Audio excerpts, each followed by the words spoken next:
ওরা 34 বছর করেছে, আর এখন বিজেপি যেই রাজ্যে রয়েছে সেই রাজ্যে করছে, নিজের ক্ষমতা অহংকার দেখাচ্ছে, রাম নিয়ে রাজনীতি করছেন।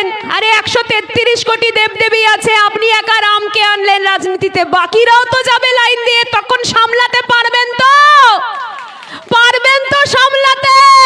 শুভেন্দু অধিকারী সম্মানীয় বিরোধী দলনেতা, পারবেন তো? আমরা তো পরবর্তী ক্ষেত্রে বলবো মা নাচিন্দা জিন্দাবাদ, জোর গলায় বলবো, মা দুর্গা জিন্দাবাদ বলবো জোর গলায়, মা সীতা জিন্দাবাদ বলবো, হরে কৃষ্ণ হরে হরে তৃণমূল ঘরে ঘরে বলবো। আমরা বলবো মা লক্ষ্মী জিন্দাবাদ, বাবা গণেশ জিন্দাবাদ। সামলাতে পারবেন তো? এত দেবদেবী রয়েছে, সবাই যাবে রাজনীতির ময়দানে লাইন দিয়ে একে একে করে, তখন কি হবে বিজেপি? তখন কি হবে শুভেন্দু অধিকারী?